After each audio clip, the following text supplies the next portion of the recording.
I want to take a moment to go over this diagram that I have here for you, the evaluation process. If we look up the top, it starts off with the market conditions and your finances. There's just so many things that you need to take into account when finally deciding how much the home is worth to you. The desktop due diligence, physical inspections, the contract terms. I really want to talk about the contract terms. So sometimes you'll find that the sales agent has given you a contract to review, and there are already some terms, some special conditions, or other items on the contract that may not suit you, or that are they're out of your control, and it will affect how valuable that home is to you. In which case, you'd probably want to get your conveyancer to translate what those items on the contract mean. The sales agent will help you to understand that. But if you've got any concerns, please show the contract to your conveyancer. And of course, you need to make sure that your buyer's brief is well addressed by the home. Your emotions are kept in check. You're paying attention to them, but you're not letting them override your decision-making process. So all of these things that you've worked so hard to investigate, now is the time to pay attention to all of them. Some people will just go with their gut and decide straight away, this is how much I'm offering, and other people need to be more diligent. So let's just talk about that for a little bit. Throughout this course, I've always described the process of purchasing your home. It's not a property, it's not an investment place, it's your home. And so this module here is the one that's most significant to balance the emotions and your needs and wants and plans with the methodical thought that goes into all of the numbers and the market research, the CMA as well. Evaluating a home. When you evaluate a home, you are deciding what you want to pay. What is a fair price for you? Now, the value of the home may vary for you compared to other buyers. It might align more closely with your buyer's brief than it does with someone else's. In any case, determining the right price involves considering a variety of factors, and that's all of the factors that we've got going on over here on this page. Lots to consider. Beyond the tangible aspects, consider how the home makes you feel. Does it have the potential to become your sanctuary if you're looking for a sanctuary, a place where you can envision creating cherished memories? Sometimes the emotional connection you have with a property can influence its value to you. Remember, buying a home to live in is not just a financial investment. It's a personal one as well, and balancing practical considerations with your personal preferences will help you arrive at a price that feels fair and justified for your unique situation. So to break it down a little bit further, your buyer's brief we focused a lot on in module 1, and this is where you got to really consider your needs, think about your emotions and what your goals were.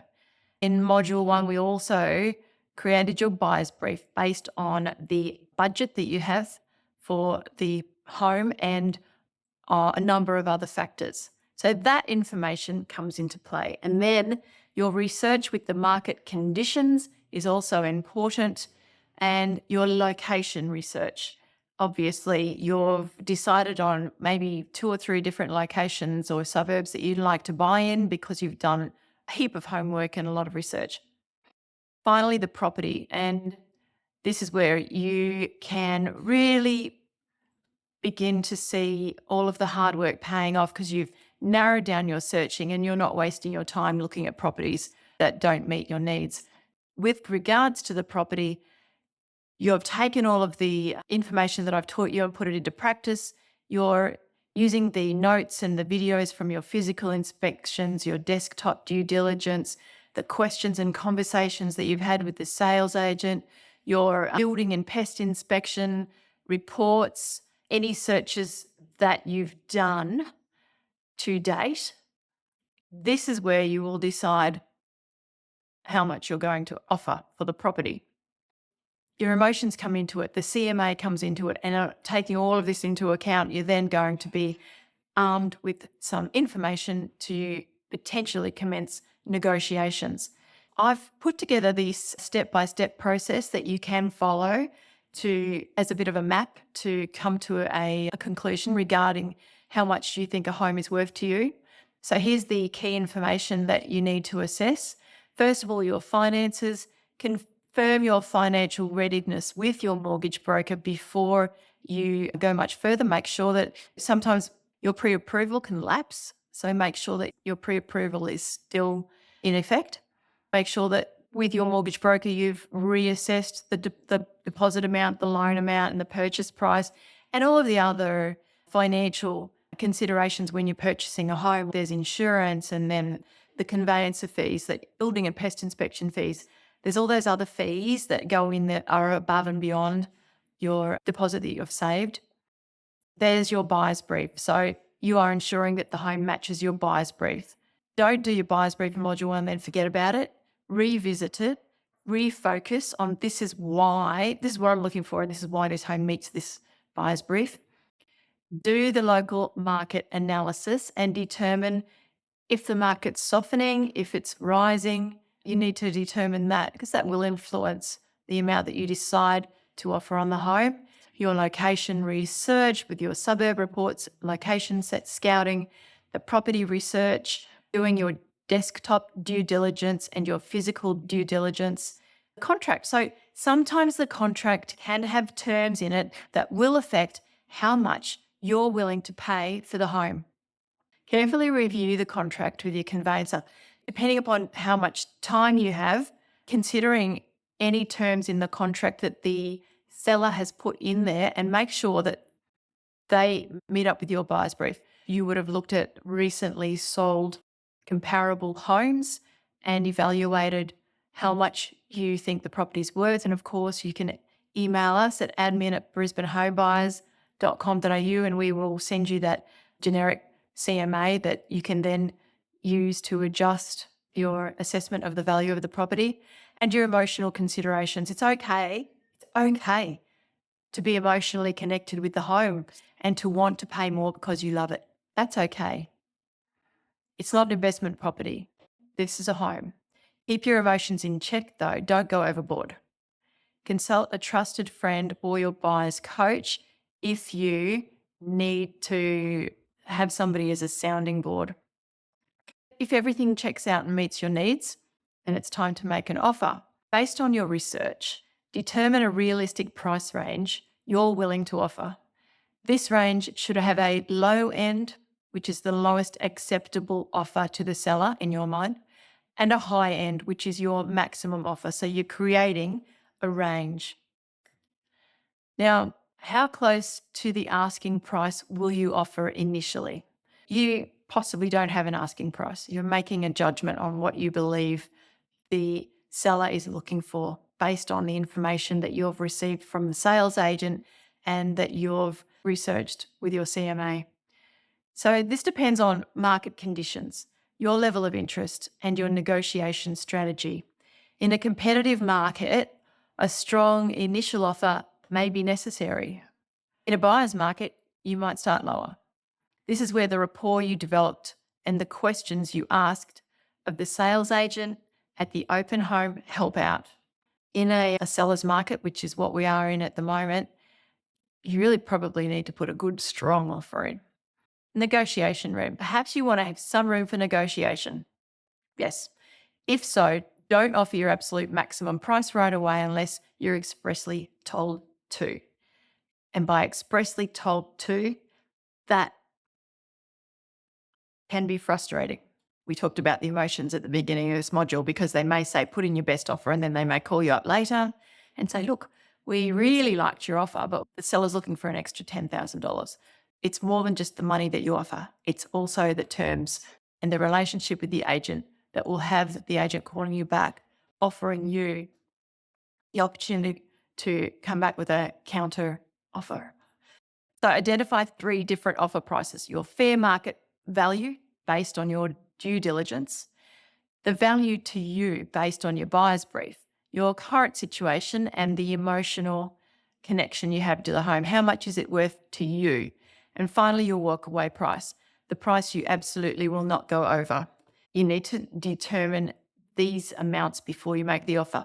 Your walkaway price should be the amount that if you woke up the next day and you knew that it had sold for $1,000 more to somebody else, you need to feel good about that. That's your walkaway price. That's the limit. Somebody pays $1,000 more than that, fine, they can have it.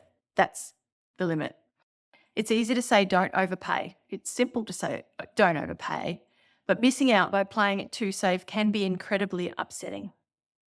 It shows how fine the line is between smart negotiating and missed opportunities. So I'm a firm believer that your heart should be involved in some way, shape, or form in the process. In contrast, a bank valuation is completed by a certified valuer and considers more long-term trends when assessing value. A mortgage broker will be a good indicator, will be able to tell you if the bank is going to want to value the home before they will give you the money to buy it. So we've finished the module, but I do have for you these worksheets. This can help you to decide what you want to pay for the home. This is a checklist that people can use if they want to get very diligent about their due diligence. So this is your assessment of the home, and it's a great working document if there's two of you and you want to be able to flesh out everything about the home together, or you might fill it out separately, or you might fill it out and then run it past somebody, a sounding board like your parents or a close friend or somebody who's bought homes more frequently than you have.